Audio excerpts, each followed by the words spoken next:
Dans cette vidéo numéro 2, on va voir différentes représentations graphiques d'une série statistique. La première représentation graphique, c'est celle qu'on appelle diagramme à barre ou à bâton, qui est assez simple. On a un graphique d'une part sur l'axe des abscisses qui donne les âges, et d'autre part sur l'axe des ordonnées les effectifs, et on va juste simplement faire une barre qui correspond à l'effectif. Donc j'ai en fait deux élèves qui ont 11 ans, je vais tout simplement tracer ici une barre qui va représenter deux élèves pour 12 ans. J'ai 3 élèves qui ont 12 ans, donc je fais la même chose en partant de 3, voilà, ici. J'ai 8 élèves qui ont 13 ans, donc je fais un trait jusqu'à 8. J'ai en tout 4 élèves qui ont 14 ans, 5 élèves qui ont 15 ans, et puis enfin, j'ai 3 élèves qui ont 16 ans. Donc assez rapidement, j'ai obtenu une représentation ici graphique d'une série statistique avec des barres.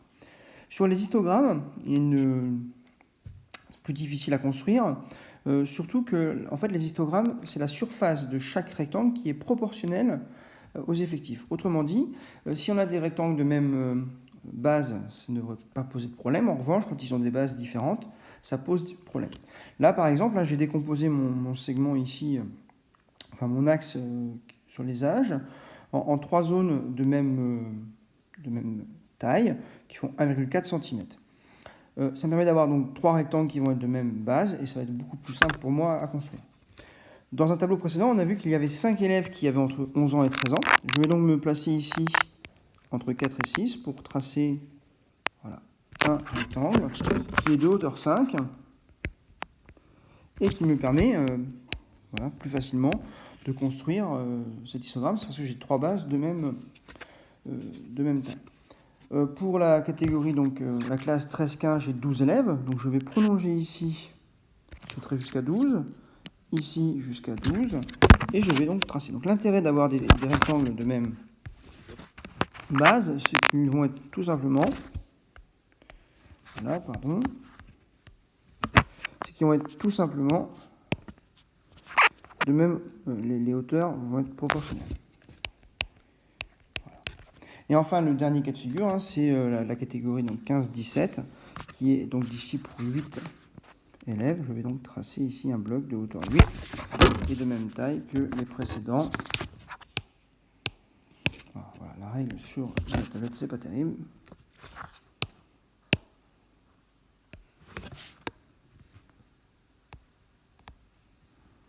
Donc voilà. Donc là, j'ai en fait ici donc ma représentation sous forme d'histogramme avec mes 3 blocs. Donc là, je vais affiner un petit peu pour que ça soit plus joli.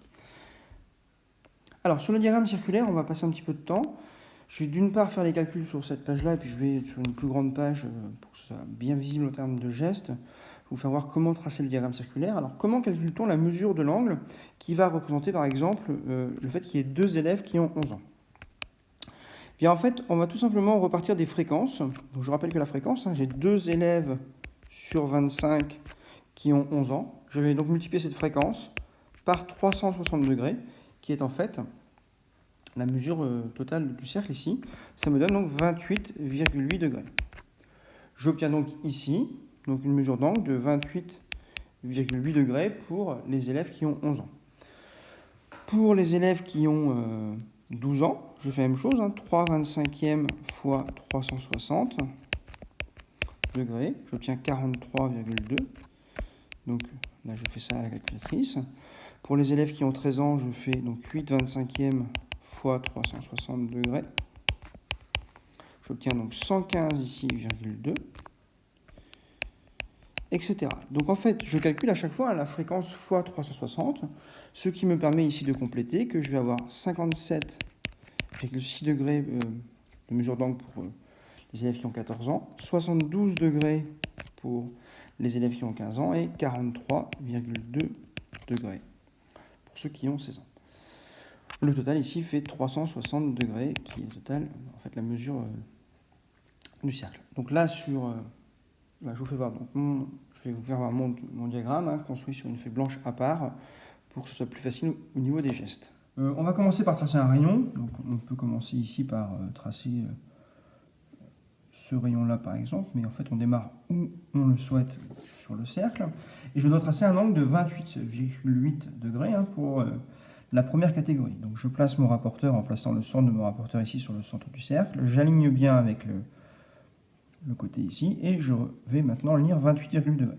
Je suis sur le 0 donc intérieur du rapporteur. Je vais donc aller chercher le 28,8 degrés ici à l'intérieur. Donc ça donne à peu près, évidemment sur des valeurs approximatives, autour de 29 degrés ici. Je trace ensuite ce rayon.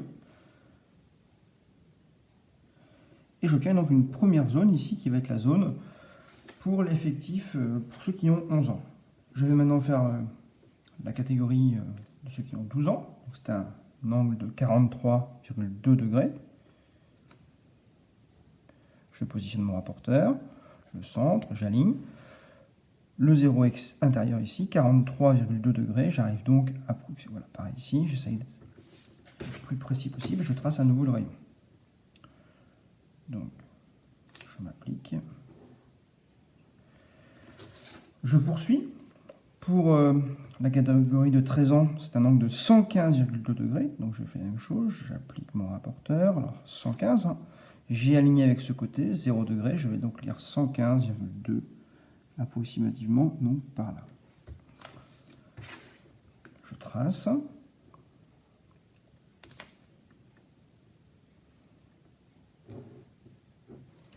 Je vais construire maintenant l'angle de 57,6 degrés pour ceux qui ont 14 ans. Je refais la même chose, je mets mon rapporteur, je l'aligne.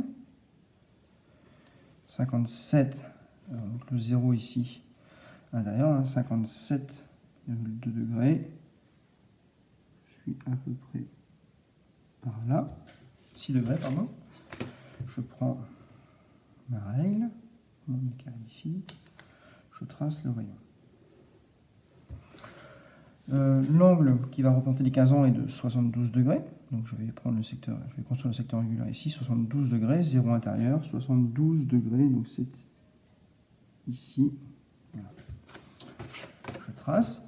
Et puis il me reste donc un dernier secteur angulaire, celui qui va représenter ceux qui ont 16 ans. Et je vais vérifier que ce secteur fait bien 43,2 degrés.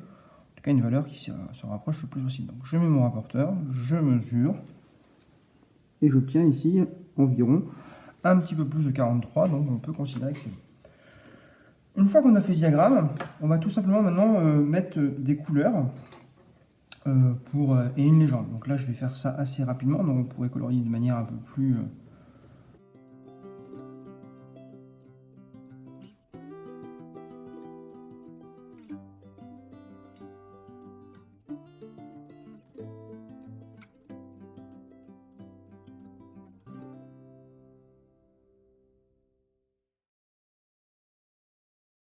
Donc un diagramme circulaire ici qui représente les différents âges donc, des élèves qui ont été interrogés, avec les catégories sur le côté, et donc la légende qui explique ce qu'est le diagramme circulaire.